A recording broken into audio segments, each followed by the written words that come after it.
اعوذ باللہ من الشیطان الرجیم، بسم اللہ الرحمن الرحیم۔ آج ہمارا دورہ قرآن کا 8واں دن ہے اور ہم سورہ البقرہ کی آیت نمبر 186 پر ہیں۔ تھوڑا سا پیچھے سے دیکھ لیتے کہ کل ہم نے کیا باتیں سیکھی تھی۔ تو 7 میں ہم نے 166 سے 185 تک کیا تھا، اور اس میں ہم نے جو باتیں سیکھی اس کا خلاصہ یہ ہے کہ اللہ سبحانہ تعالیٰ نے ہمیں بتایا کہ جو لوگ دنیا میں اللہ کے سوا جن لوگوں کو معبود بنا لیتے ہیں تو اور ان سے بڑی امیدیں لگائے رکھتے ہیں، ان سے بہت محبتیں کرتے ہیں، ان سے ایسی محبت کرتے ہیں جیسے اللہ کا حق ہے، بلکہ اس سے بھی زیادہ محبت کرتے ہیں، لیکن آخرت میں قیامت میں جب یہ اپنے عذاب کو دیکھ کر سوچیں گے کہ ہمارے معبود ہمیں بچائے، تو ان کے معبود ان سے بیزاری کا اظہار کریں گے، اور شیطان بھی کہہ دے گا کہ میری طرف مت دیکھو کہ میں نے تو کچھ بھی نہیں کیا، میں نے صرف تم کو دعوت گمراہی دی تھی اور تم خود گمراہ ہوئے ہو۔ تو گیا اس دن حسرت ہوگی ایسے لوگوں کو کہ ان کا کوئی مددگار ساتھی نہیں ہوگا۔ وہ بڑی حسرت سے سوچیں گے کہ کاش ہم واپس دنیا میں جائیں اور ہم ان سب معبودوں سے بیزاری کا اظہار کریں اور صرف ایک اللہ کی عبادت کریں، مگر ظاہر ایسا ہوگا نہیں۔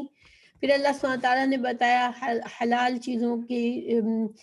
حرام کیا چیزیں ہیں۔ 4 چیزیں قرآن میں حرام بتائی گئی، اس کے ذریعے کچھ چیزیں حرام بتائی گئی۔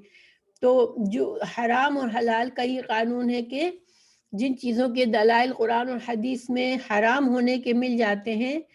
تو اس کے علاوہ جو باقی چیزیں ہوتی ہیں وہ حلال ہوتی ہیں،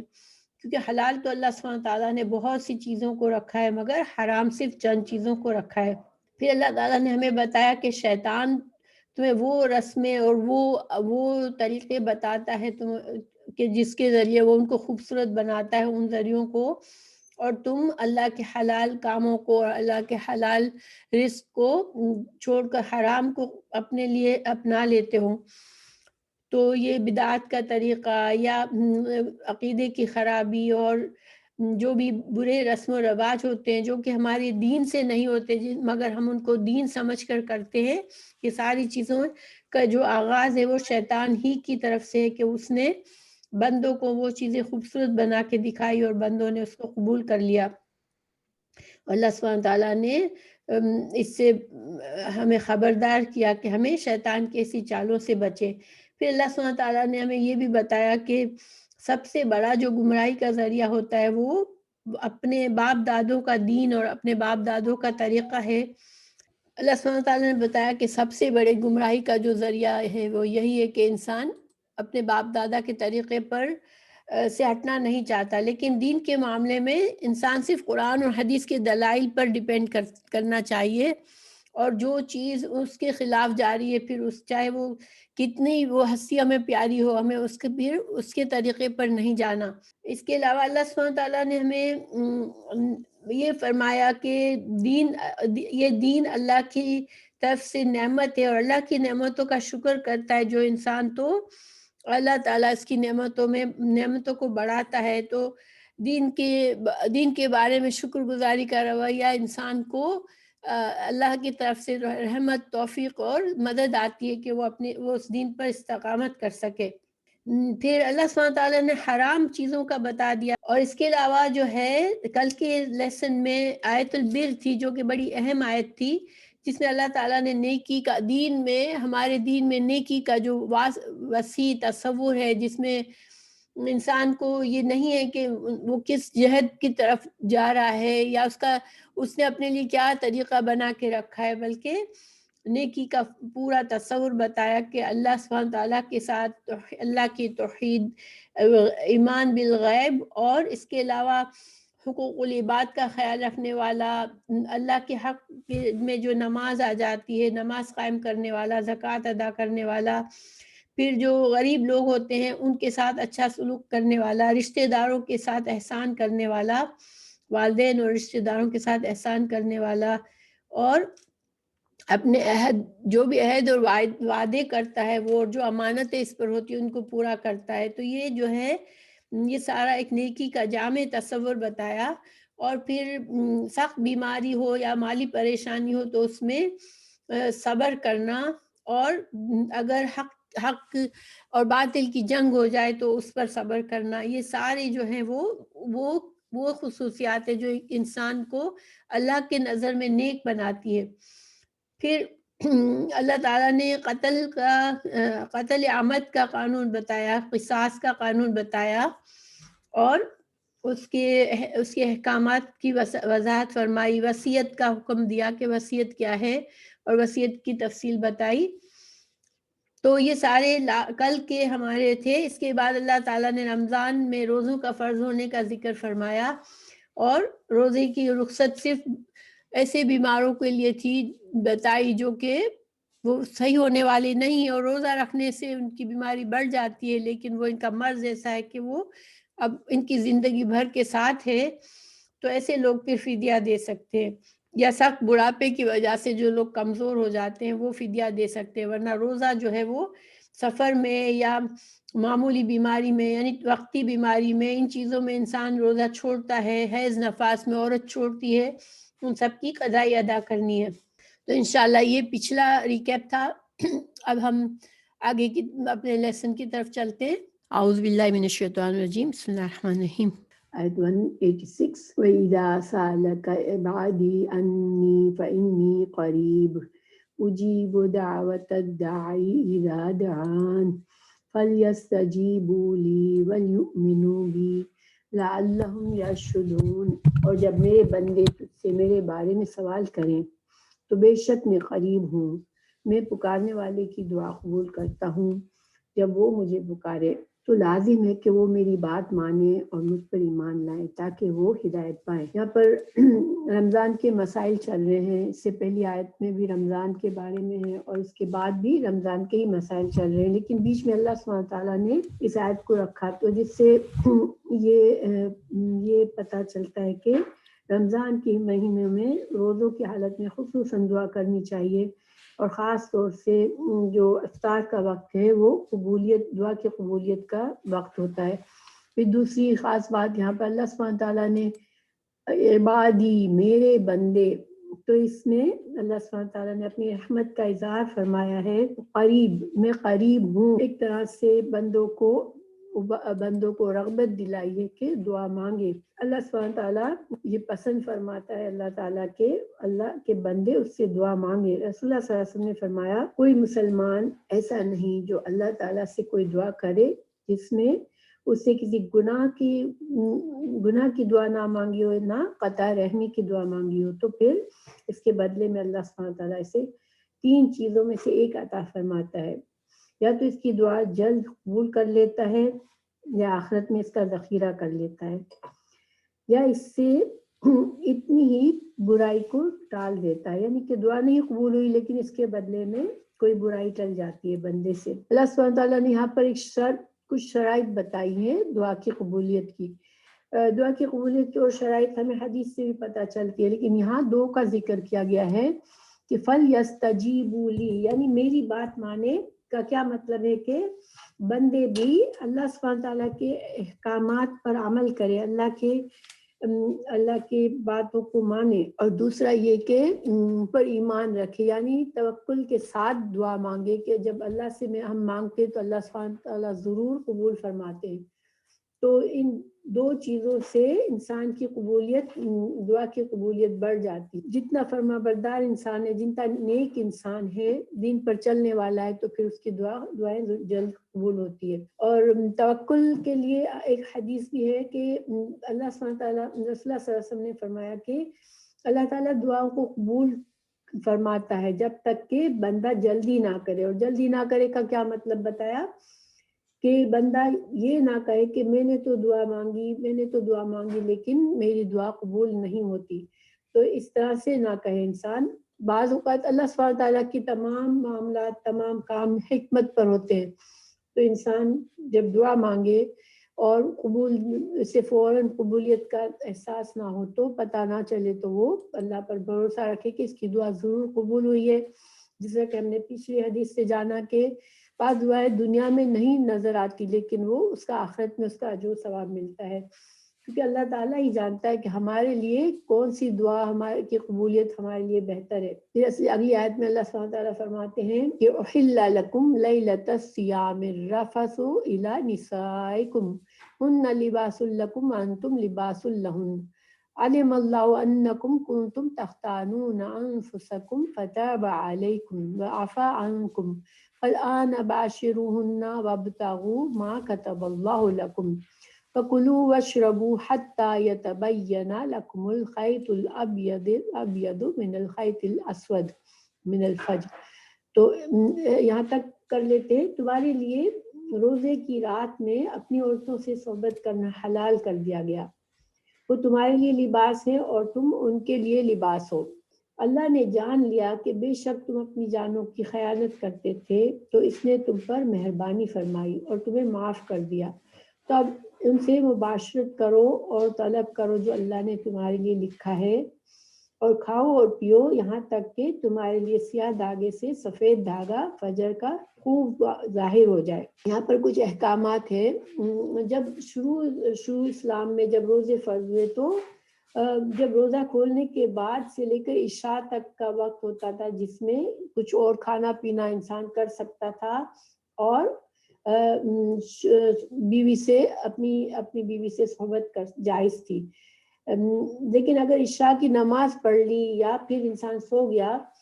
تو اس کے بعد پھر اگر بیچ میں سے اس کی آنکھ کھلتی ہے کچھ دیر کے بعد بھی، اور ابھی فجر کا وقت نہیں بھی ہوا، روزہ باندھنے کا وقت نہیں بھی ہوا، لیکن اب اس کو وہ نہ کچھ کھا پی سکتا تھا نہ وہ اپنی بیوی کے پاس جا سکتا تھا، اور یہ ظاہری بات ہے کہ اس میں بہت سختی تھی۔ اللہ سبحانہ تعالیٰ نے اس میں آسانی فرما دی، اب اجازت دے دی کہ یہاں پر اللہ سبحانہ تعالیٰ نے افطار سے لے کر صبح صادق تک جو کھانے پینے کی بھی اجازت دے دی اور بیوی سے مباشرت کی بھی اجازت فرما دی۔ پھر جو ہے خیط الابیض اور خیط الاسود کا معنی جو ہے وہ کچھ صحابہ کو اس میں سمجھ نہیں آیا، سفید دھاگا اور سیاہ دھاگا، تو رسول اللہ صلی اللہ علیہ وسلم نے ان کو سمجھایا۔ اس سے یہ بھی ثابت ہوا کہ عرب صرف لغت سے قرآن کی تفسیر نہیں کی جا سکتی، اس کے لیے حدیث کے ذریعے اس کی تفسیر سمجھنا ضروری ہے۔ پھر ایک اور مسئلہ یہاں پر یہ ثابت ہوا کہ انسان اگر جنابت کی حالت میں ہو تب بھی وہ سحری کھا کر روزے کی نیت کر لے اور پھر فجر کی نماز سے پہلے غسل جنابت کر لے، تو یہ جائز ہے، یعنی کہ جنابت کی حالت میں روزہ شروع کرنا جو ہے وہ جائز ہے۔ یہاں پر یہ بھی ایک مسئلہ ثابت ہوتا ہے کہ روزہ مغرب ہوتے ہی افطار کر لینا چاہیے، اور حدیث سے بھی ثابت ہے کہ روزہ جو ہے وہ جلدی افطار کرنے میں بہتری۔ آپ صلی اللہ علیہ وسلم نے فرمایا کہ غروب شمس کے فوراً بعد روزہ افطار کر لو، تاخیر مت کرو۔ اور دوسرا یہاں پر یہ مسئلہ بھی ثابت ہوا کہ روزے میں وصال نہ کرو۔ وصال کیا ہے کہ انسان افطار کیے بغیر دوسرے روزے کی نیت کر لے، تو یہ اس کے لیے سختی سے منع فرمایا آپ صلی اللہ علیہ وسلم نے۔ ثم اتموا الصیام الی اللیل ولا تباشروہن وانتم عاکفون۔ اب اعتکاف کی حالت میں مباشرت جائز نہیں ہے، تو اعتکاف کیا ہے کہ انسان جو ہے اپنے آپ کو روک لے مسجد میں اللہ سبحانہ تعالیٰ کی عبادت کے لیے۔ مسنون اعتکاف جو ہے وہ صرف مسجد میں ہی ہو سکتا ہے، اور اس میں کچھ شرائط ہوتی ہے، انسان مسجد چھوڑ کے گھر نہیں جا سکتا اور نہ ہی بیوی کے قریب جا سکتا ہے۔ ہاں بھی کوئی ضروری کام ہو تو بیوی سے بات کی جا سکتی ہے۔ اور دوسری بات یہ یہاں پر ہے ثابت ہو رہی ہے کہ مسجد ہی میں عورتیں ہو یا مرد، عورت اور مرد سب کے لیے مسجد میں اعتکاف ہو سکتا ہے۔ عورتیں گھر میں اعتکاف جو کرنا چاہتی ہیں وہ شریعت یعنی آپ صلی اللہ علیہ وسلم کی سنت سے جو اعتکاف ہے وہ گھر میں نہیں ہوتا، مسجد ہی میں ہوتا ہے۔ تو پھر لیکن عورتوں کے لیے اگر صحیح انتظام ہے مسجد میں، مردوں سے بالکل الگ تھلگ انتظام ہے، پردے کا صحیح انتظام کیا گیا ہے، تو عورتیں مسجد میں اعتکاف کریں، ورنہ یہ نہ ہو کہ صحیح پردے کا انتظام نہیں ہے اور عورتیں اور مرد جو ہیں وہ ایک ہی جگہ پر ہیں یا آپس میں اختلاط کی گنجائش ہے، تو پھر اس میں پھر ایسی عبادات ہمیں منع کی گئی ہے جس میں گناہ کی گنجائش ہو، تو سے انسان پھر بچنا چاہیے، بہتر ہے کہ پھر وہ عورتیں گھر میں ہی رہیں۔ رسول اللہ صلی اللہ علیہ وسلم کی ازواج مطہرات جو ہیں وہ مسجد میں اعتکاف کرتی تھی، تو اگر مسجدوں میں یہ انتظام ہے تو یہ عورتوں کو بھی کرنا چاہیے۔ وَلَا تَأْكُلُوا أَمْوَالَكُمْ بَيْنَكُمْ بِالْبَاطِلِ وَتُدْلُوا بِهَا إِلَى الْحُكَّامِ لِتَأْكُلُوا فَرِيقًا مِّنْ أَمْوَالِ النَّاسِ بِالْإِثْمِ وَأَنْتُمْ تَعْلَمُونَ۔ ایک دوسرے کا مال ناحق نہ کھاؤ، نہ حاکموں کو رشوت پہنچا کر کسی کا کچھ مال ظلم و ستم سے اپنا لیا کرو حالانکہ تم جانتے ہو۔ تو ناحق مال کے لیے دو طرح سے ہو سکتا ہے، ایک تو انسان کے پاس کسی کا حق نکلتا ہو لیکن جس کا حق ہے اس کے پاس کوئی ثبوت نہیں ہے اور انسان غلط دلائل پیش کر کے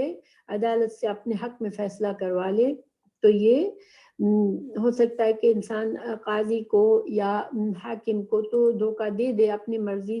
کا فیصلہ کرا لے، لیکن اللہ سبحانہ تعالیٰ سے کچھ چھپا ہوا نہیں ہے۔ اور دوسرا اس سے یہ ثابت ہوتا ہے کہ انسان رشوت دے کر بھی کسی کے ناجائز طور پر کسی کا مال کو ان پر قبضہ نہ کرے۔ پھر اللہ سبحانہ تعالیٰ پھر آیت ہے یسألونک عن الأہلہ قل ہی مواقیت للناس والحج وليس البر بأن تأتوا البيوت من ظهورها ولكن البر من اتقى وأتوا البيوت من أبوابها واتقوا الله لعلكم تفلحون۔ اللہ تعالیٰ فرما رہے ہیں کہ لوگ آپ سے چاند کے بارے میں سوال کرتے ہیں، آپ کہہ دیجئے کہ یہ لوگوں کی عبادت اور وقتوں اور حج کے موسم کے لیے ہے، احرام کی حالت میں اور گھروں کے پیچھے سے تمہارا آنا کچھ نیکی نہیں، بلکہ نیکی والا وہ ہے جو متقی ہو، اور گھروں میں تو دروازوں میں سے ہی آیا کرو۔ اللہ تعالیٰ فرما رہے ہیں کہ یہاں پر چاند کے گھٹنے اور بڑھنے کی حکمت کا سوال کیا گیا کہ چاند کیوں گھٹتا اور بڑھتا ہے، تو اللہ سبحانہ تعالیٰ نے اس کی حکمت بتائی کہ اس سے تاریخ معلوم ہوتی ہے اور اس سے جو ہے وہ نیا مہینہ شروع ہونے کا پتہ چلتا ہے، کیونکہ چاند جو ہے وہ پورا ہوتا ہے پھر گھٹتے گھٹتے ختم ہو جاتا ہے اور پھر نیا چاند نکلنے پر نیا مہینہ شروع ہوتا ہے، تو اس سے بطور کیلنڈر اس کو استعمال کیا گیا، اور اس سے حج اور مختلف کفارات اور معاملات مثلا طلاق کی عدت، وفات میں بیوہ کی عدت، یہ ساری چیزیں چاند کے تاریخ کے لحاظ سے اسلامی شریعت میں معلوم کی جاتی ہے۔ گھر کے اندر جب حج کی احرام باندھنے کے بعد گھر میں پیچھے سے داخل ہونا، تو یہ ایک رسم تھی یا طریقہ تھا جو جاہلیت میں رائج تھا کہ لوگ ایک بار جب حج کی نیت کر لیتے اور پھر کسی کام سے گھر میں داخل ہونا ہوتا تو وہ گھر کے دروازے سے آنے کے بجائے پیچھے سے دیوار پھلانگ کر داخل ہوتے تھے۔ اللہ سبحانہ تعالیٰ نے ایسا کرنے سے منع فرمایا کہ گھروں میں دروازے ہی سے داخل ہوا کرو، اور اس قسم کی رسومات جو ہے وہ جاہلانہ رسومات جو ہے وہ ہمارے دین کا حصہ نہیں ہے۔ پھر اللہ سبحانہ تعالیٰ فرما رہے ہیں کہ وَقَاتِلُوا فِي سَبِيلِ اللَّهِ الَّذِينَ يُقَاتِلُونَكُمْ وَلَا تَعْتَدُوا إِنَّ اللَّهَ لَا يُحِبُّ الْمُعْتَدِينَ۔ لڑو اللہ کی راہ میں اور ان سے جو تم سے لڑتے ہیں، اور زیادتی نہ کرو، اللہ تعالیٰ زیادتی کرنے والوں کو پسند نہیں فرماتا۔ تو یہ آیت جو ہے وہ پہلی مرتبہ اس میں اللہ سبحانہ تعالیٰ نے لڑنے کی اجازت دی مسلمانوں کو، اور اس میں جو ان لوگوں سے جنگ کرنے کا حکم ہے جو کہ خود لڑنے کے لیے آتے ہیں مسلمانوں سے، اور پھر زیادتی نہ کرو کا کیا مطلب ہے کہ جنگ میں مسلح نہ کرو، جب جو جنگ میں مارے جاتے ہیں ان کے جسم پر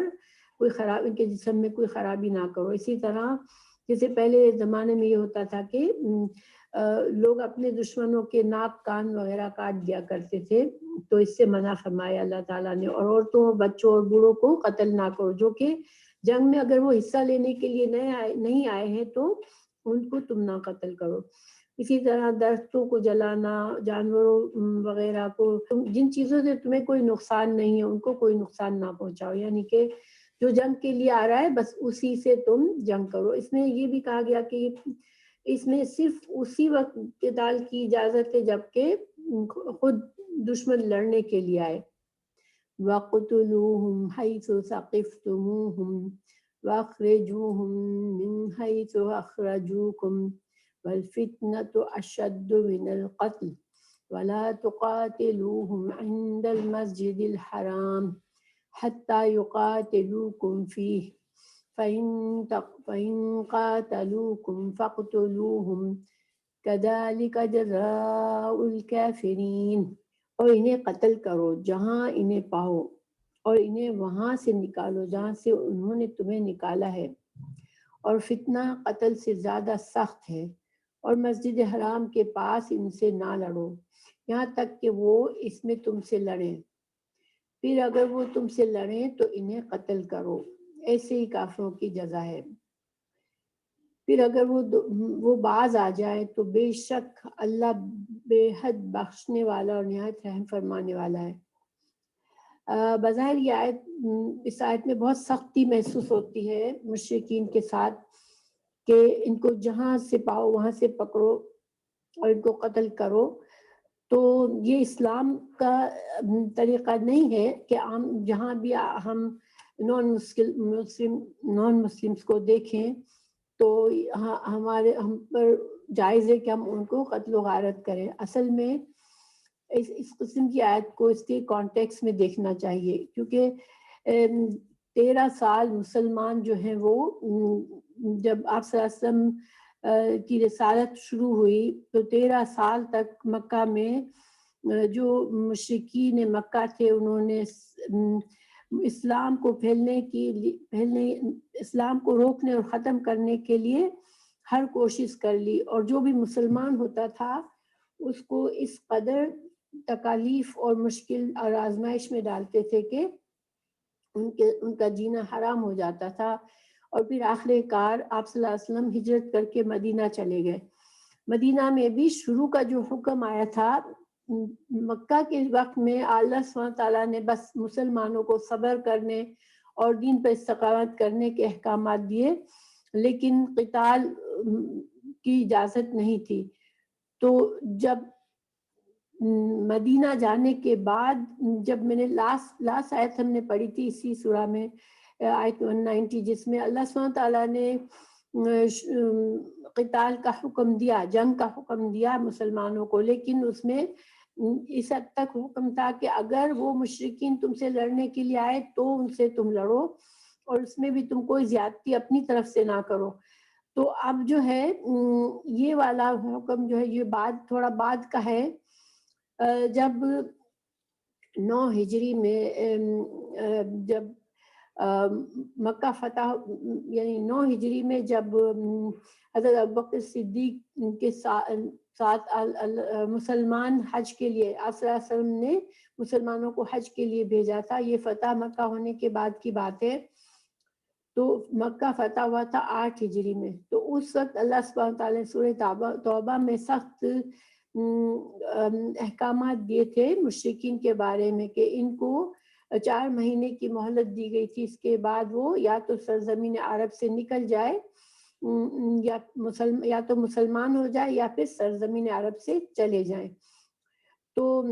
اب اس کے بعد اس 4 مہینے کے مہلت کے بعد جو کوئی بھی اب اس زمین پر رہنا چاہتا ہے، مکہ میں رہنا چاہتا ہے یا سرزمین عرب میں رہنا چاہتا ہے، لیکن وہ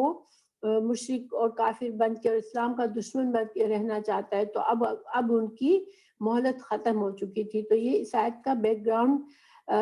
اس طرح سے ہے کہ اب جو ہے وہ اللہ سبحانہ تعالیٰ نے بہت سخت حکم فرما دیا کہ اب ان کو جہاں کہیں اب وہ نظر آئے تو اب ان کو پکڑو اور ان کو قتل کر دو۔ تو اس کے باوجود اللہ سبحانہ تعالیٰ نے اب فتنہ، اللہ تعالیٰ نے یہاں فرمایا کہ فتنہ جو ہے وہ زیادہ بڑا گناہ ہے، فتنہ قتل سے بھی زیادہ سخت ہے۔ تو ان کا فتنہ کیا تھا کہ وہ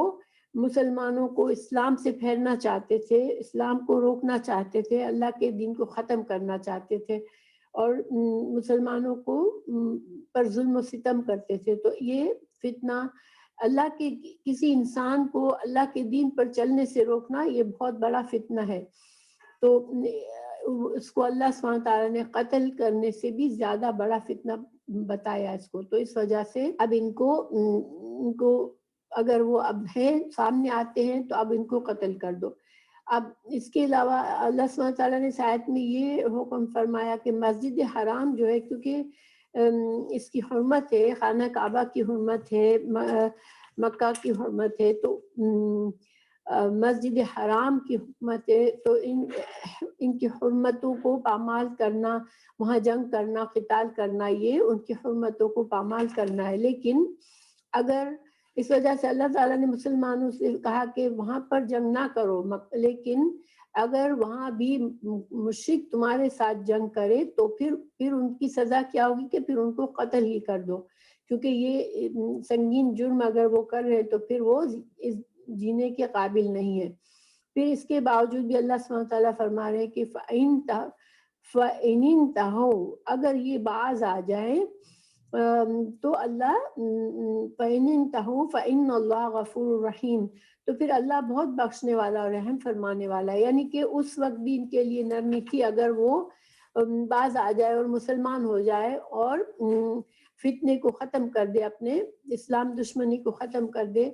تو پھر اللہ سبحانہ تعالیٰ ان کو معاف فرما دے گا، اور وہ مسلمانوں کی طرح مسلمان ہوں گے، تو پھر ان کو وہی اللہ کی رحمت نصیب ہوگی جو اللہ تعالیٰ مسلمانوں کے لیے رحمان ہے اور رحیم ہے۔ تو اب اگلی آیت ہے قاتلوہم حتی لا تکون فتنۃ ویکون الدین للہ فإن انتہوا فلا عدوان الا علی الظالمین۔ اللہ سبحانہ تعالیٰ فرما رہے ہیں کہ ان مجرموں سے جنگ کرو، ان مشرکین سے جو کہ اسلام کے دشمن ہیں، ان سے جنگ کرو یہاں تک کہ فتنہ ختم ہو جائے۔ یعنی ان کا یہ جو زور ہے، جو ان کی قوت ہے، جس کے بنا پر یہ اسلام سے روکتے ہیں لوگوں کو اور مسلمانوں پر ظلم و ستم کرتے ہیں، تو جب ان کی یہ قوت ختم ہو جائے، اب یہ جنگ مسلمانوں کو تنگ کرنے سے، مسلمانوں سے کے ساتھ چالے چلنے سے باز آ جائیں، تو پھر جو ہے تم ان کو قتل کرنا چھوڑو، لیکن اس وقت تک کہ اللہ کا دین غالب نہ آ جائے۔ دیکھیں اللہ سبحانہ تعالیٰ کی زمین پر اللہ تعالیٰ کا دین، اللہ تعالیٰ چاہتے ہیں کہ اللہ کا دین قائم ہو۔ کیونکہ اللہ سبحانہ تعالیٰ ہمارا خالق ہے، اسی نے جو قاعدے قوانین اور جو ضوابط ہمیں شریعت کی شکل میں دیے ہیں، اگر ان پر ہم چلتے ہیں، اللہ کے فرما بردار بن کے لوگ رہتے ہیں، تبھی دنیا میں سکون اور امن قائم ہوگا اور لوگ آرام سے رہ سکیں گے اس دنیا میں۔ لیکن جب تک ایسے لوگ موجود ہوں گے جو کہ اللہ کے دین کے خلاف کھڑے ہو جاتے ہیں اور وہ اپنی مرضی کے طریقے پر زندہ رہنا چاہتے ہیں اور وہ دوسروں پر بھی ظلم و ستم کرتے ہیں، تو یہ اس وقت تک جو ہے ضروری ہے کہ اللہ سبحانہ تعالیٰ کی جو بھی اللہ تعالیٰ نے جن کو اپنی چوزن امت بنایا، اللہ تعالیٰ نے ہم مسلمانوں کو اب جو ہے ہم اللہ تعالیٰ کے نے اس منصب پر رکھا ہے کہ ہماری ذمہ داری ہے کہ ہم اللہ کے اس دین کو دنیا میں رائج کریں۔ تو آپ صلی اللہ علیہ وسلم سے کہا جا رہا ہے کہ جب ان کا فتنہ ختم ہو جائے، ان کا زور ختم ہو جائے اور اللہ کا دین غالب آ جائے، تو پھر اب ان میں ہمت نہیں ہے، اب وہ رک گئے فتنوں سے، جھگڑوں سے، تو پھر آپ ان سے کوئی عدوان آپ کو بھی نہیں کرنا۔ تو عدوان کیا ہوتا ہے؟ عدوان سے مراد یہ ہوتا ہے کہ کوئی اگر تم سے زیادتی کرے تو تم اس کے مقابلے میں اس کے ساتھ ویسا ہی سلوک کرو۔ تو اگر وہ اب زیادتی سے باز آ جائے تو پھر تم بھی کوئی زیادتی نہ کرو ان پر۔ ہاں الا علی الظالمین، یعنی ظالم وہ ہوں گے پھر جو کہ اب امن قائم ہو گیا اور شرک کا زور ختم ہو گیا، اب اللہ کا دین قائم ہو گیا، لیکن اس میں بھی اگر کچھ لوگ ابھی بھی باز نہیں آئے اور پھر وہ ابھی فتنہ کر رہے ہیں اور اسلام کے خلاف سازشیں کر رہے ہیں یا مسلمانوں کے لیے رکاوٹیں بن رہے ہیں دین پر چلنے کے لیے، تو پھر وہ ظالم ہے۔ تو پھر ظاہری بات ہے کہ ظالم کے ساتھ پھر وہی تم سختی کا معاملہ کرو گے۔ الشہر الحرام بالشہر الحرام والحرمات قصاص فمن اعتدى علیکم فاعتدوا علیہ بمثل ما اعتدى علیکم واتقوا اللہ واعلموا ان اللہ مع المتقین۔ تو یہاں پر ترجمہ کیا ہے کہ حرمت والا مہینہ حرمت والے مہینے کے بدلے ہے، اور سب حرمتیں ایک دوسرے کا بدلہ ہے، بس وہ جو تم پر زیادتی کرے سو تم اس پر زیادتی کرو، اس کی مثل جو اس نے تم سے زیادتی کی ہے، اور اللہ سے ڈرو اور جان لو کہ بے شک اللہ ڈرنے والوں کے ساتھ ہے۔ تو اس آیت کا کیا پس منظر ہے کہ رسول اللہ صلی اللہ علیہ وسلم 6 ہجری میں ذوالقعدہ میں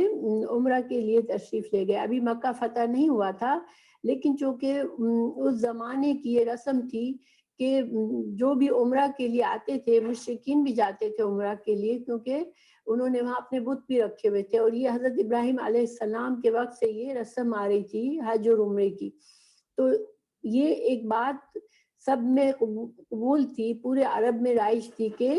عمرہ اور حج کے لیے آنے والوں کے ساتھ لڑائی نہیں کی جائے گی، اور ان حرمت والے مہینوں کا خیال رکھا جائے گا، جو کہ 4 مہینے حرمت والے ہیں، ذوالقعدہ، ذوالحج، محرم اور رجب۔ تو ان مہینوں میں قتال منع تھا، اور یہ ساری باتیں جہالت کے زمانے سے رائج تھی، اور یہ سب جانتے تھے، اس کا ایک احترام تھا، اور کبھی بھی قریش کو یہ تاریخ میں ایسا کبھی نہیں تھا کہ کوئی حج اور عمرہ کے لیے آئے اور یہ ان کو منع کر دیں کیونکہ اور ان سے جنگ کرے، کیونکہ یہ ان کے اپنے اصولوں کے بھی خلاف تھا۔ لیکن جب رسول اللہ صلی اللہ علیہ وسلم 6 ہجری کو عمرہ کے لیے تشریف لے گئے تو کفار نے ان کو اجازت نہیں دی، ان کو روک لیا، اور پھر اس وقت جو ہے ایک صلح کا عہد ہوا مشرکین کے ساتھ، صلی اللہ علیہ وسلم نے ان کے ساتھ معاہدہ کیا جس کو صلح حدیبیہ کہتے ہیں، تو جس کے تحت اگلے سال یعنی 7 ہجری میں مسلمانوں کو عمرہ کرنے کی انہوں نے اجازت دی کہ اب اس سال ہم نہیں اجازت دیں گے، مگر اگلے سال تم آ سکتے ہو۔ لیکن جب اگلے سال مسلمان نکلے عمرہ کے لیے تو پھر یہ خوف تھا مسلمانوں کے دلوں میں کہ اگر ہم اب بھی گئے اور حرم کے قریب پہنچے ہوں گے، حرم کے علاقے میں ہوں گے، اور وہ ہم سے زیادتی کریں گے، جنگ پر ابھر آئیں گے، تو ہم کیا کریں گے، کیونکہ جنگ کی تو اجازت نہیں ہے حرمت والے مہینوں میں۔ تو مسلمانوں کو یہ فکر تھی کہ ہم اس کی حرمت کو کیسے خراب کریں گے، اگر وہ ہم سے جنگ کریں گے تو پھر ہم کیا کریں گے۔ اللہ سبحانہ تعالیٰ نے بتایا کہ ہاں، حرمت والے مہینوں کی حرمت کا خیال رکھنا ضروری ہے، اور اس میں قتال سے بچنا ہے، لیکن اگر تمہارے ساتھ مشرکین یہ زیادتی کرے کہ ان حرام مہینوں کا بھی خیال نہ رکھے اور تم سے جنگ کرے تو پھر تم کو اجازت ہے۔ تو یہاں پر جو اللہ تعالیٰ نے فرمایا کہ اگر یہ دیکھیں فَمَنِ اعْتَدَىٰ عَلَيْكُمْ فَاعْتَدُوا، یعنی اگر وہ تم سے زیادتی کرے تو تم زیادتی کر سکتے ہو، لیکن ایکچولی زیادتی مسلمانوں کی زیادتی نہیں ہوگی۔ اگر انہوں نے زیادتی کر کے مسلمانوں کو روکا تو پھر مسلمانوں کو اللہ تعالیٰ کی طرف سے اجازت ہے کہ وہ اب بدلہ لے۔ یہ ایک بات کا انداز ہے کہ وہ اگر زیادتی کرے تو تم بھی زیادتی کرو، لیکن مطلب یہ ہے کہ اگر وہ زیادتی پر اتر آئے اور تم سے حرام مہینوں میں قتال کرے تو پھر تم بھی ان سے قتال کر سکتے ہو۔ اور اللہ تعالیٰ سے تقوی ضروری ہے، اللہ تعالیٰ کا مسلمانوں کے لیے ہر حال میں مسلمانوں کو اللہ کا ڈر اور اللہ کا تقوی ضروری ہے، تو اس کو کبھی ہاتھ سے نہ چھوڑنا کہ تم اپنی طرف سے مسلمان کبھی کوئی زیادتی نہیں کر سکتا، چاہے وہ سامنے کافر ہو چاہے مشرک ہو، لیکن اللہ کا تقوی ضروری ہے مسلمانوں کے لیے۔ وَأَنفِقُوا فِي سَبِيلِ اللَّهِ وَلَا تُلْقُوا بِأَيْدِيكُمْ إِلَى التَّهْلُكَةِ وَأَحْسِنُوا إِنَّ اللَّهَ يُحِبُّ الْمُحْسِنِينَ۔ تو یہاں پر اللہ تعالیٰ کی راہ میں خرچ کرو اور اپنے ہاتھوں ہلاکت میں نہ پڑو، اور سلوک اور احسان کرو، اللہ تعالیٰ احسان کرنے والوں کو دوست رکھتا ہے۔ تو اس آیت کے بارے میں مختلف تفسیر کی گئی ہے۔ تو ایک رائے تو اس میں یہ ہے کہ اللہ سبحانہ تعالیٰ یہاں پر یہ سمجھا رہے ہیں کہ اسلام میں جہاد کی تیاری ہونا اور فی سبیل اللہ کام میں خرچ کرنا، یہ ساری چیزیں صرف ایک وقت کے لیے نہیں ہوتی بلکہ ہمیشہ کرنی پڑتی ہے، کیونکہ اگر مسلمان ان چیزوں سے بے خبر ہو جائیں گے کہ آج تو ہم بہت سکون میں ہیں تو ہمیں اپنا مال ان چیزوں پہ خرچ نہیں کرنا، تو پھر کیا ہوگا کہ اگر مسلمانوں کو کہیں دشمنوں سے سامنا پڑا تو مسلمان جو ہے وہ کمزور ہوں گے، اور اپنے گویا کہ یہ اپنے ہی ہاتھوں اپنے آپ کو کمزور کرنے والی بات ہے، چاہے سکون کے حالات ہوں، چاہے امن ہو، چاہے جنگ چل رہی ہو، لیکن عام مسلمانوں کو انفاق فی سبیل اللہ پر کبھی بھی کمی نہیں کرنی چاہیے، اور اسی طرح جہاد کے لیے بھی انسان کو ہمیشہ اپنے ذہن میں تیاری رکھنی چاہیے کہ اگر اس دین کو دفاع کی ضرورت پڑی تو میں ہر حال میں حاضر ہوں، کیونکہ اگر انسان بہت زیادہ دنیا میں مصروف ہو جاتا ہے، اپنے مال میں لگ جاتا ہے، تو پھر ان چیزوں کی محبت اسے پھر قربانی کے لیول پر وہ نہیں رہ سکتا۔ اس لیے ایک مسلمان جو ہے وہ ہمیشہ اپنی دنیا کو دنیا کے فائدوں پر، آخرت کے فائدوں پر کو ترجیح دیتا ہے، اور اللہ سبحانہ تعالیٰ کے دین کی حفاظت کو ہمیشہ سب سے زیادہ اس کو اہمیت رکھتا ہے۔ اور خاص طور سے یہ بات غور کرنے والی، اللہ سبحانہ تعالیٰ نے احسان کے درجے پر یہ کام کرنے کے لیے فرمایا ہے۔ اللہ سبحانہ تعالیٰ محسنین کو سے محبت کرتا ہے، تو احسان کا درجہ کیا ہوتا ہے کہ انسان اگر عام معنی میں دیکھے تو کسی کو اس کے حق سے زیادہ دینا یہ احسان ہوتا ہے۔ تو اب اس آیت کی روشنی میں اگر ہم احسان اگر دیکھیں تو پھر ہمیں اپنی جیسے جتنا ہمیں لگتا ہے کہ اچھا ہم اتنا کر سکتے، اس سے بھی زیادہ کوشش کر کے فی سبیل اللہ پر انسان کو توجہ دینی چاہیے، جہاد پر بھی اور مال کے اخراج پر بھی۔ تو اللہ سبحانہ تعالیٰ کی نے محسنین سے اپنی محبت کا یہاں پر وعدہ فرمایا ہے۔ تو اللہ سبحانہ تعالیٰ سے ہمیشہ کوشش انسان کی، ایک مسلمان کی ہونی چاہیے کہ وہ احسان کے درجے پر نیکی کا کام کرے۔ اب اگلی آیت جو ہے وہ حج سے تعلق ہے، تو اللہ سبحانہ تعالیٰ فرما رہے ہیں وَأَتِمُّوا الْحَجَّ وَالْعُمْرَةَ لِلَّهِ فَإِنْ أُحْصِرْتُمْ فَمَا اسْتَيْسَرَ مِنَ الْهَدْيِ وَلَا تَحْلِقُوا رُؤُوسَكُمْ حَتَّى يَبْلُغَ الْهَدْيُ مُحِلَّهُ۔ تو ہم تھوڑا تھوڑا کر کے اس کے ساتھ ساتھ میں احکامات بتا دی جاتی ہوں کہ حج جو ہے اللہ تعالیٰ فرما رہے ہیں کہ جب حج یا عمرے کا انسان نیت کر کے احرام باندھ لے تو پھر اس کو پورا کرنا ضروری ہوتا ہے، چاہے وہ حج جو ہے وہ فرسٹ ٹائم حج ہے جو کہ فرض ہے انسان کے اوپر، استطاعت رکھنے والے انسان پر حج فرض ہے، تو اپنی فرض کی فرضی حج پوری کر رہا ہے، یا نفلی حج یعنی حج پہلے کر چکا ہے اب دوسری تیسری بار جا رہا ہے، تب بھی ایک بار نیت کر لے حج کی یا عمرے کے اور احرام باندھ لے تو پھر جو ہے اس کے بعد جو ہے وہ انسان اپنے احرام کو نہ اتارے، انلیس کہ کوئی وجہ سے وہ انسان کسی وجہ سے روک دیا جائے، کوئی ایسی مجبوری آ جائے کہ اب حج اور عمرہ نیت کرنے کے بعد نہ کر سکا تو پھر اسے قربانی کرنی پڑے گی۔ ایک بات یہاں پر سمجھنے کی ہے کہ بعض دفعہ جیسے ہم یہاں سے ہم دور سے کہیں سے جاتے ہیں حج کے لیے، تو بعض لوگ گھر سے احرام پہن لیتے ہیں اور پھر میقات سے گزرنا ہوتا ہے، تو میقات پر اصل میں یہ نہیں کہ گھر سے ہم نے نیت کر لی، ضروری نہیں ہے کہ گھر سے انسان نیت کر لے، میقات پر گزرنے سے پہلے میقات انسان کی نیت کرنا ضروری ہے۔ تو وہ جب نیت ہو جائے، یعنی کہ یہ نہیں کہ صرف کپڑے پہن لیے یعنی احرام باندھ لیا تو یہ کنڈیشن ہو گئی، مگر جب حج کی نیت کر لی تو اس کے بعد کوئی رکاوٹ آ گئی اور حج نہ کر سکے انسان، یہ حکم جو ہے وہ ان کے لیے ہے، ٹھیک ہے، کہ حج یا عمرے کا احرام باندھنے کے بعد پھر اس کو پورا کرنا ضروری ہے۔ اگر کسی وجہ سے نہ کر سکے انسان تو پھر کیا ہے، تو یہ اللہ سبحانہ تعالیٰ نے آگے بتایا کہ وَلَا تَحْلِقُوا رُؤُوسَكُمْ حَتَّى يَبْلُغَ الْهَدْيُ مَحِلَّهُ۔ تو اب فَمَنْ كَانَ مِنْكُمْ مَرِيضًا أَوْ بِهِ أَذًى مِنْ رَأْسِهِ فَفِدْيَةٌ مِنْ صِيَامٍ أَوْ صَدَقَةٍ أَوْ نُسُكٍ۔ تو یہاں پر اس میں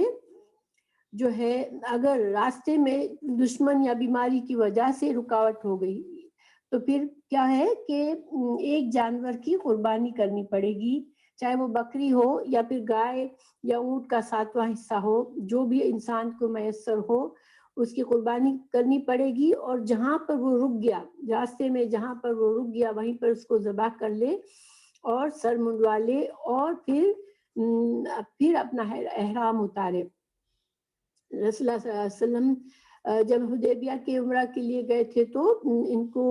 جب مشرکین نے روک لیا تو انہوں نے یہی عمل کیا تھا کہ وہیں پر انہوں نے اپنی قربانیاں ذبح کی تھی، اور پھر اس کے بعد جو ہے وہ اپنے سر منڈوا کر احرام کو اتارا تھا۔ جو انسان اگر بیمار ہے، اگر سر منڈوانا اگر اس کو سر منڈوانا پڑتا ہے، اس کے بالوں میں کوئی بیماری ہے، سر میں کوئی ایسا مسئلہ ہو گیا کہ اس کو بال اتارنا ضروری ہو گیا، اور ابھی اس نے اپنے حج کے مکمل نہیں کیا ہے، تو پھر اس کے اوپر پھر کیا ہوگا کہ اس حالت میں اس کو اس کا دم دینا پڑتا ہے۔ تو اس کا فدیہ کیا ہے کہ یا تو وہ روزے رکھ لے، یا پھر صدقہ دے، یا پھر قربانی کرے، ان تینوں میں سے کوئی کام ہو سکتا ہے۔ تو ایسے میں یا تو وہ 6 مسکینوں کو کھانا کھلا دے، یا ایک بکری ذبح کرے، ٹھیک ہے، اور اگر یہ چیزیں نہیں کر سکتا تو پھر 3 دن کے روزے رکھ لے۔ اب روزے کہاں رکھے گا وہ، کہ یا تو وہ وہیں پر رکھے گا یا اپنے گھر جا کے، تو اس کے بارے میں اختلاف ہے۔ جسے قربانی ہے وہ مکہ ہی میں پہنچانی ہوتی ہے۔ سر منڈوانا جو ہے وہ حج کے دوسرے مناسک پورا کرنے کے بعد ہوتا ہے، لیکن اگر اس سے پہلے کسی کو تکلیف ہے سر میں اور اس کو بال منڈوانا ضروری پڑ گیا تو پھر وہ کیا کرے کہ اس کو فدیہ دے۔ فدیہ میں کیا ہے کہ یا تو 6 مسکینوں کو کھانا کھلائے، یا ایک بکری ذبح کرے، یا پھر اگر یہ دونوں کام نہیں کر سکتا تو 3 دن کے روزے رکھ لے۔ تو اب روزے جو ہے وہ جہاں ہے وہاں روزے رکھ سکتا ہے۔ فدیہ بکری کی قربانی کرنا اور مسکینوں کو کھانا کھلانا، اس کے بارے میں اختلاف رائے ہے کہ یا تو وہ جہاں پر ہے وہیں پہ کر لے، یا پھر اس کو بھی حرم شریف میں پہنچانا ہوگا۔ تو لیکن ان تینوں میں سے ایک کام اس کے لیے ضروری ہے۔ اور یہاں پر یہ ضروری ہے سمجھنا کہ دیکھیں 2 کنڈیشنز یہاں بتائی گئی ہیں۔ ایک تو ایک انسان گھر سے نکلا، نیت کی حج کی، احرام باندھا، اور پھر کسی وجہ سے حج یا عمرہ کر ہی نہ سکا، تو اس کے لیے وہ جہاں پر رک گیا وہاں پر اپنے بال منڈوا سکتا ہے، قربانی کر سکتا ہے، اور پھر اس عمرے یا حج کی قضا اگلے سال کر سکتا ہے، بعد میں کر سکتا ہے۔ تو یہ اس کا حکم ہے۔ لیکن جو دوسرا حکم ہے، جو بال منڈوانے والا کہ بیماری کی وجہ سے انسان بال منڈوا رہا ہے، وہ ایسا شخص ہے جو اپنا حج اور عمرہ پورا کرتا ہے، اس کو کوئی رکاوٹ نہیں آئی ہے، لیکن حج اور عمرے کے مناسک پورے ہونے سے پہلے اس کو بال منڈوانا پڑ رہا ہے، تو پھر اس کو فدیہ دینا پڑے گا۔ اور پھر فدیہ میں اس کے لیے چوائسز ہیں کہ 6 مسکینوں کا کھانا، ایک بکری کو ذبح کرنا،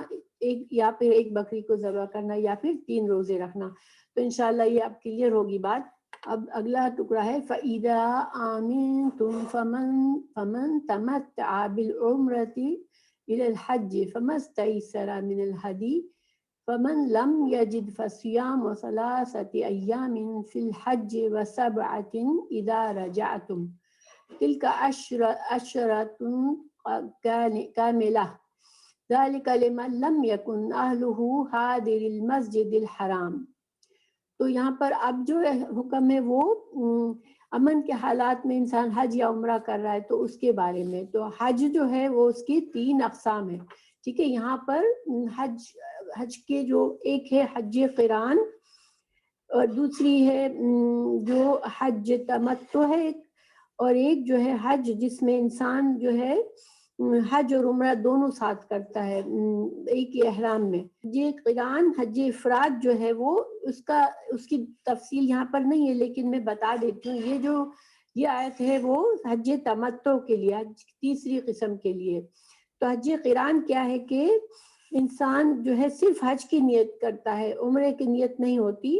اور یہ عام طور پر یہ والی حج جو ہے وہ اس ایریا میں، حرم کے ایریا میں یا مکہ میں رہنے والے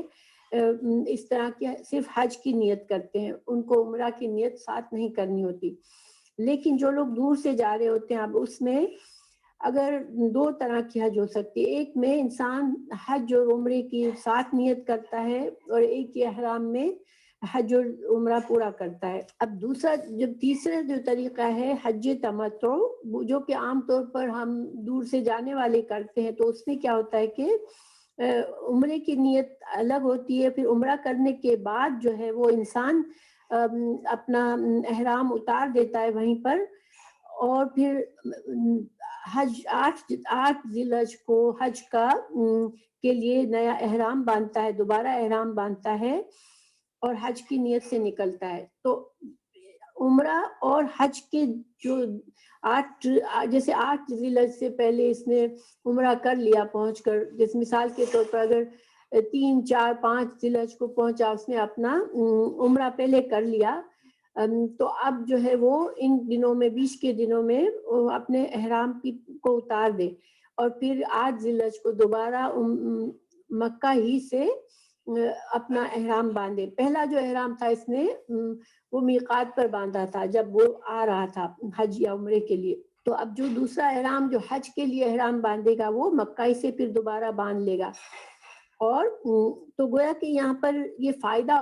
تمتع کا مطلب ہوتا ہے فائدہ اٹھانا، تو اس نے گویا کہ ایسے شخص نے جس نے حج تمتع کیا، اس نے گویا کہ ان تھوڑے دنوں کا فائدہ اٹھایا اور احرام کو بیچ میں سے احرام کی پابندیوں سے خود کو اس نے آزاد کیا، تو یہ ایک طرح سے فائدہ اٹھایا۔ تو یہ جو حج تمتع ہے، اب حج قران اور حج تمتع کرنے والے کے لیے ایک قربانی ہوتی ہے ضروری، چاہے وہ ایک بکری کی قربانی کرے یا اونٹ کا یا گائے کا 7واں حصہ، لیکن ان دونوں کے لیے قربانی ہوتی ہے۔ جو حج اور عمرہ دونوں ساتھ کرتے ہیں، لیکن جو صرف حج کرتے ہیں ان کے لیے قربانی نہیں ہے۔ اب قربانی جو ہے وہ 10 ذی الحج کو ہوتی ہے، عرفات کے دن کے بعد۔ تو لیکن اگر کس نے حج تمتع کیا یا حج قران کیا، لیکن اس کے پاس قربانی نہیں ہے، وہ یا تو قربانی کے پیسے نہیں ہے، قربانی نہیں کر سکتا، تو پھر کیا کرے کہ اس کو پھر روزے رکھنے ہوں گے۔ روزے کس طرح سے کرنے ہوں گے کہ وہ 3 روزے جو ہے وہ ایام الحج میں کرے گا۔ اب ایام الحج میں کس طرح کر سکتا ہے؟ کیونکہ عرفات والا جو دن ہوتا ہے 9 ذی الحج، وہ حج کا دن ہوتا ہے، اس میں روزہ نہیں رکھا جا سکتا، تو پھر عرفات کے دن سے پہلے اپنے یہ روزے پورے کر لے، یا پھر وہ 3 روزے جو ہے وہ جو ایام تشریق ہوتے ہیں جس میں انسان مینا میں ہوتا ہے، تو ان دنوں میں کر لے، یعنی 9 ذی الحج کے بعد کسی دن ایام تشریق میں کر لے روزے۔ تو اور پھر جو باقی روزے ہیں 3 یہاں پر کر لیے، اور باقی وہ اپنے جہاں سے بھی وہ آیا ہے وہاں جا کر اپنے باقی روزے پورے کر کے 10 روزے پورے کر لے گا وہ، تو یہ ایک طرح سے وہ اس کا فدیہ ہو جائے گا۔ اس کے نام اس نے جو قربانی اس کو کرنی تھی وہ نہیں کر سکا، تو اس کی قربانی نہ کرنے کا فدیہ روزوں کی صورت میں ہو جائے گا۔ پھر اگر اللہ تعالیٰ فرما رہے ہیں کہ یہ جو ہے ذَلِكَ لِمَن لَّمْ يَكُنْ أَهْلُهُ حَاضِرِ الْمَسْجِدِ الْحَرَامِ وَاتَّقُوا اللَّهَ وَاعْلَمُوا أَنَّ اللَّهَ شَدِيدُ الْعِقَابِ، تو یہ جو حکم ہے ان کے لیے جو مسجد حرام کے رہنے والے نہ ہوں، یہ ظاہری بات ہے دور سے آئے ہوں گے جو لوگ، تو وہی اگر قربانی نہیں کر سکے تو پھر وہ 3 روزے رکھے ایام حج میں، اور باقی اپنے واپس جا کے رکھ لے۔ تو پھر آگے اللہ سبحانہ تعالیٰ فرما رہے وَاتَّقُوا اللَّهَ وَاعْلَمُوا أَنَّ اللَّهَ شَدِيدُ الْعِقَابِ، تو دیکھیے ہر اہم حکم کے ساتھ تقوی کا حکم آتا ہے کہ تقوی جو ہے وہ ضروری ہے۔ اور تقوی کیا ہے کہ انسان یہ ساری عبادات اللہ کے خوف رکھتے ہوئے کرے، یہ جانے کہ اللہ سبحانہ تعالیٰ ہمیں دیکھ رہا ہے، اور خالص نیت سے اللہ کے لیے کرے، اور اس میں پھر کوئی بھی ایسا کام نہ کرے جس سے اس کے جو ثواب میں کمی آئے، یا اس کی حج یا عمرہ کی قبولیت میں کمی آ جائے، تو یہ اللہ کا تقوی کے ساتھ کرے انسان، اور اللہ کے عذاب سے بچے۔ الحج اشہر معلومات فمن فرد فيهن الحج فلا رفث ولا فسوق ولا جدال في الحج وما تفعلوا من خير يعلمه الله وتزودوا فإن خير الزاد التقوى واتقوني يا أولي الألباب۔ تو اللہ سبحانہ تعالیٰ یہاں فرما رہے ہیں کہ حج چند مہینے ہے جو معلوم ہے، پھر جو ان میں حج فرض کر لے تو حج کے دوران نہ کوئی شہوانی فعل ہو اور نہ کوئی نافرمانی اور نہ کوئی جھگڑا، تم نیکی میں سے جو بھی کرو گے اللہ اسے جان لے گا، اور زیادہ راہ لے لو تاکہ بے شک زیادہ راہ کی سب سے بہتر خوبی یہ ہے کہ سوال کرنے سے بچ جائے، انسان کسی سے مانگنے سے بچ جاتا ہے، اور مجھ سے ڈرو اے عقل والو۔ اللہ چونکہ حج جو ہے وہ صرف اس کے مخصوص وقت میں کیا جاتا ہے، اور عمرہ جو ہے وہ کبھی بھی کیا جا سکتا ہے، تو اس وجہ سے اشہر معلومات کہا گیا۔ اب یہاں پر حج کے جو اصل دن جو ہوتے ہیں وہ 8 ذی الحج سے شروع ہوتا ہے، اور ایام تشریق 11-12 کے بعد انسان حج پورا کر کے آ جاتا ہے، لیکن یہاں پر مہینے کیوں بتائے گئے ہیں کہ مہینے ہے، کیونکہ ظاہری بات ہے کہ ہمیشہ کے لیے اللہ قرآن جو ہے وہ ہمیشہ کے لیے ہے، تو ایک زمانہ یہ بھی تھا کہ مہینوں دور کے سفر سے انسان آتا تھا، اور اب بھی ہو سکتا ہے کہ ایسے حالات کبھی ہو جائے، تو حج کے جو مہینے ہیں یہ ابن عمر کی روایت ہے کہ اس سے مراد شوال، ذوالقعدہ اور ذوالحج کے پہلے 10 دن۔ تو حج جو ہے اشہر معلومات کا کیا مطلب ہوا کہ یہ 3 مہینے شوال، ذوالقعدہ اور ذوالحجہ کے 10 دن، جس نے ان دنوں میں، تو اس سے یہ بھی ایک مسئلہ نکلا کہ حج کا نیت اور احرام صرف اس دوران میں ہی ہو سکتا ہے، اس سے ان مہینوں سے پہلے سے انسان حج کی نیت نہیں کر سکتا۔ تو اب جس نے حج کا ارادہ کر لیا، اپنا احرام باندھ لیا، تو پھر اب کیا نہیں کرنے کا ہے، اور نیت جب باندھتا ہے لبیک یا بالحج کہ لبیک بالحج اور لبیک اللہم لبیک تلبیہ پڑھ لیتا ہے، تو اس کے بعد اللہ سبحانہ تعالیٰ نے کچھ چیزوں کی مکمل طور پر اس کو منع فرما دیا ہے، لا رفثا، بالکل بھی رفث نہیں۔ تو رفث کیا ہوتا ہے؟ یہ شہوانی افعال، عورت اور مرد کا جو شوہر اور بیوی کا تعلق ہوتا ہے، اس میں اس کی طرح کی کوئی بھی چیز جو ہے وہ اس میں الاؤڈ نہیں ہے، اور پھر ولا فسوقا، اور نہ کوئی بھی فسق نافرمانی کا کام۔ اور دیکھیں یہ جو ہے نا لا فسوقا، تو اس میں مکمل نفی ہے، ٹھیک ہے، فسوقا قا پر جو زبر ہے اس سے ہمیں مکمل نفی ہے کہ کسی طرح کا بھی گناہ اور نافرمانی کا کام حج کے احرام باندھنے کے بعد بالکل قطعی طور پر نہ کرے، اس سے حج ناقص ہوتا ہے۔ اور ولا جدال فی الحج، اور نہ جدال ہوتا ہے لڑائی جھگڑا کرنا۔ تو یہ وقت، حالانکہ دیکھیں حج کے لیے ہم جاتے ہیں تو بعض اوقات بہت زیادہ آزمائش سے بھی گزرنا پڑتا ہے، کیونکہ لوگ اتنے زیادہ لوگ ہوتے ہیں کہ انسان کو بڑا صبر سے اور تحمل سے کام لینا پڑتا ہے، دوسرے لوگوں سے اس کو بعض اوقات تکلیف بھی پہنچتی ہے، لیکن انسان ہر صورت میں اپنے آپ کو جھگڑے اور لڑائی سے بچائے۔ رسول اللہ صلی اللہ علیہ وسلم کی حدیث ہے کہ جس نے اس گھر کا حج کیا اور دوران حج میں رفث و فسوق نہیں کیا تو وہ اس دن کی طرح گناہوں سے پاک لوٹے گا جس دن اس کی ماں نے اسے جنا تھا۔ تو حج کا چونکہ اجر و ثواب بھی بہت زیادہ ہے، تو اس میں انسان کو احتیاط اور تقویٰ بھی بہت زیادہ کرنا ہے۔ پھر اللہ سبحانہ تعالیٰ یہ فرما رہے ہیں کہ وَتَزَوَّدُوا فَإِنَّ خَيْرَ الزَّادِ التَّقْوَىٰ، کہ تم ہے نا اپنے سفر کے لیے جو ہے وہ سامان زیادہ راہ لے لو اپنے لیے، چونکہ یہ لمبا سفر ہوتا ہے اور اس میں انسان کو مختلف حالات سے گزرنا ہوتا ہے، تو اپنا انسان زیادہ راہ لے لے، کیونکہ بعض لوگ کیا کرتے تھے کہ ہم تو اللہ پر توکل کرتے ہیں کہ، اور وہ تیاری پوری طرح سے اپنا سامان لے کر نہیں جاتے، پھر ایسی حالت میں کیا ہوتا ہے کہ انسان پھر اس کو دوسروں سے مانگنا پڑتا ہے، اور سوال کرنے سے بہتر ہے کہ انسان اپنی خود تیاری کر کے گھر سے نکلے۔ اور پھر زاد تقویٰ، تو یعنی کہ سب سے بہتر جو زیادہ راہ ہے، جو سفر کا سامان ہے وہ تقویٰ ہے. یعنی کہ یہ سفر ایسا ہے کہ انسان مکمل طور پر اللہ کا تقویٰ کر کے نکلے اور ہر طرح کے آزمائش میں وہ اپنے صبر سے کام لے، اور یہ خیال رکھے کہ اللہ سبحانہ تعالیٰ مجھے دیکھ رہا ہے اور میں اللہ کی رضا کے لیے یہ کام کر رہا ہوں، تو مجھے اسی طرح کرنا ہے جیسے اللہ کا حکم ہے. وَاتَّقُونِي يَا أُولِي الْأَلْبَابِ، کہ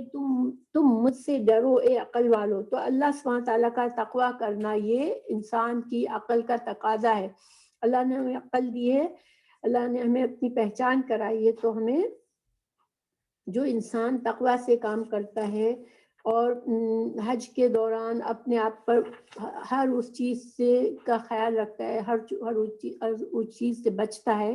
جس سے اللہ ناراض ہوتا ہے، اپنی تیاری صحیح رکھتا ہے تاکہ اس کو کسی سے مانگنا نہ پڑے، اور اپنے دل کا تقویٰ ساتھ لے کے جاتا ہے، تو یہ عقل مند لوگ ہیں. اور عقل جو ہے وہ انسان کو برائی سے بچانے، انسان کو اللہ کی نافرمانی، اصل عقل وہی ہے جو انسان کو اللہ کی نافرمانی سے بچائے. فضلا من ربکم فَإِذَا أَفَضْتُم مِّنْ عَرَفَاتٍ فَاذْكُرُوا اللَّهَ عِندَ الْمَشْعَرِ الْحَرَامِ وَاذْكُرُوهُ كَمَا هَدَاكُمْ إِن كُنتُم مِّن قَبْلِهِ لَمِنَ الضَّالِّينَ. تو حج کی مزید کچھ تفصیلات یہاں پر ہے. لَيْسَ عَلَيْكُمْ جُنَاحٌ أَن تَبْتَغُوا فَضْلًا. تو یعنی کہ جب انسان حج کے لیے نکلتا ہے تو کیا وہ کوئی خرید و فروخت نہیں کر سکتا؟ تو اس کے بارے میں اللہ سبحانہ تعالیٰ، کیونکہ جاہلیت کے دور میں بھی وہاں پر کچھ بازار تھے جو کہ اسلام کے بعد بھی وہاں موجود تھے، عکاظہ، مجنہ اور ذو المجاز، یہ سارے جاہلیت کے بازار تھے. تو اب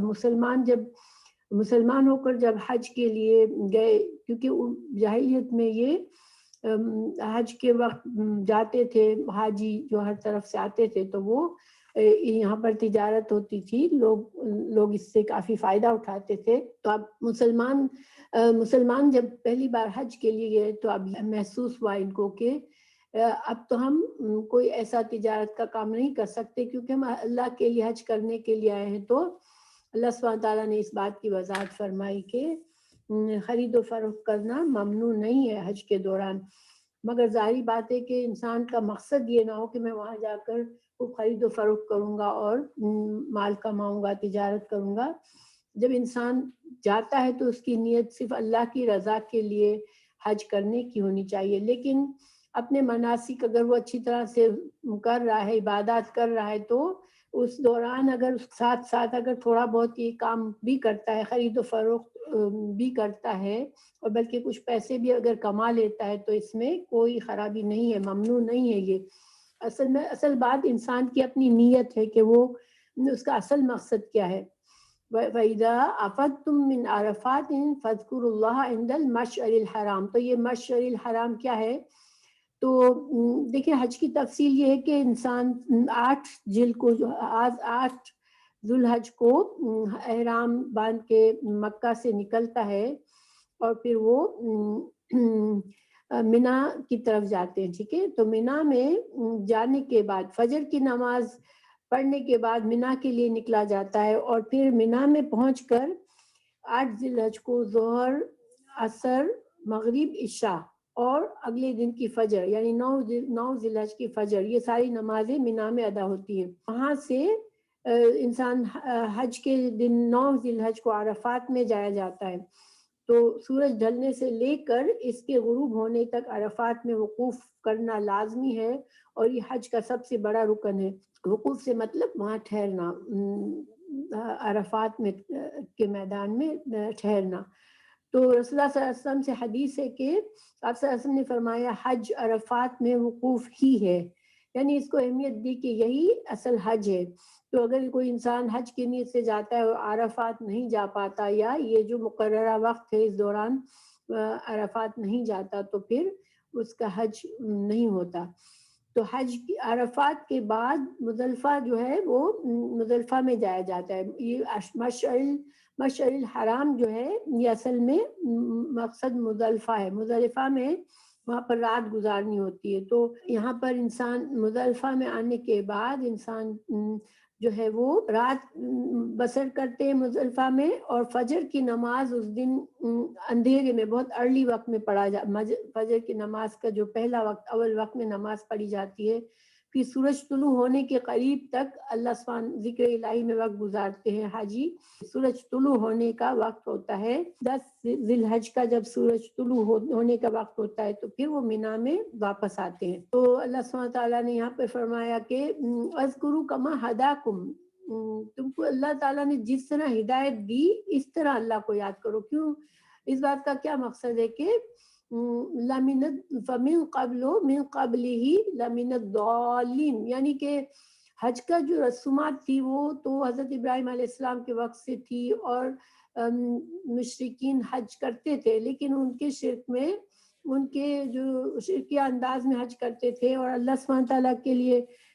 تلبیہ بھی پکارتے تھے،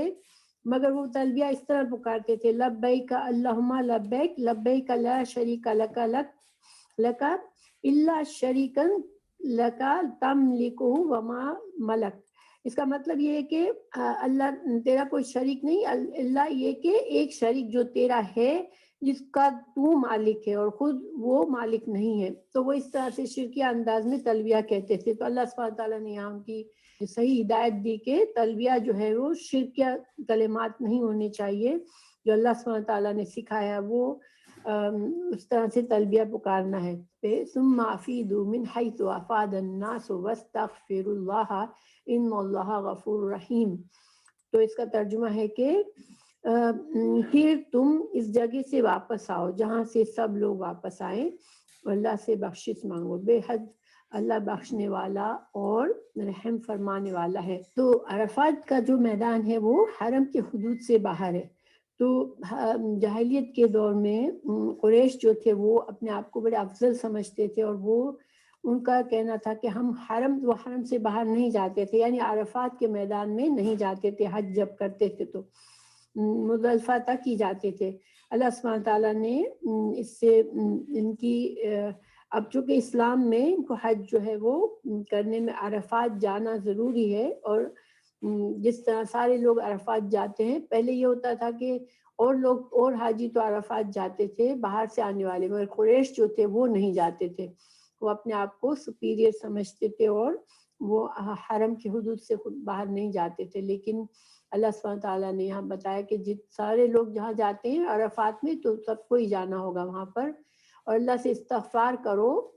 کہ اللہ سبحانہ تعالیٰ بخشنے والا اور رحیم ہے. فَإِذَا قَضَيْتُم مَنَاسِكَكُمْ فَاذْكُرُوا اللَّهَ كَذِكْرِكُمْ وَآبَاءَكُمْ أَوْ أَشَدَّ ذِكْرًا. تو اس کا کیا مطلب ہے کہ اللہ سبحانہ تعالیٰ فرما رہے ہیں کہ جب تم اپنے حج کے کام پورے کر لو تو اللہ کو یاد کرو، اور اپنے باپ دادا کو تمہارے یاد کرنے کی طرح بلکہ اس سے بڑھ کر یاد کرو. تو یہاں پر اس کا کیا مقصد ہے؟ کیونکہ جہالت کے دور میں جب لوگ حج کرتے تھے تو حج کے جب مناسک پورے کر لینے کے بعد وہ مینا میں جاتے تھے، یعنی 10 ذی الحج کے بعد مینا کا جو وقت ہوتا تھا وہ اس میں وہ میلے لگاتے تھے اور اپنے آبا و اجداد کے قصے بیان کرتے تھے، اور اس پر اپنے آبا و اجداد کے باتوں پر فخر محسوس کرتے تھے. تو اللہ سبحانہ تعالیٰ نے یہاں پر اس کی اصلاح فرمائی کہ نہیں، جب حج کے مناسک پورے ہو جائے، اب 11 ذی الحج کو جب انسان جب حاجی مینا میں ہوتے ہیں تو ان کو اللہ سبحانہ تعالیٰ کا زیادہ سے زیادہ ذکر کرنے کا ہے، دعا اور اذکار میں وقت گزارنا ہے. اب دعا کا جب ذکر آیا تو اگلی آیت میں اللہ سبحانہ تعالیٰ نے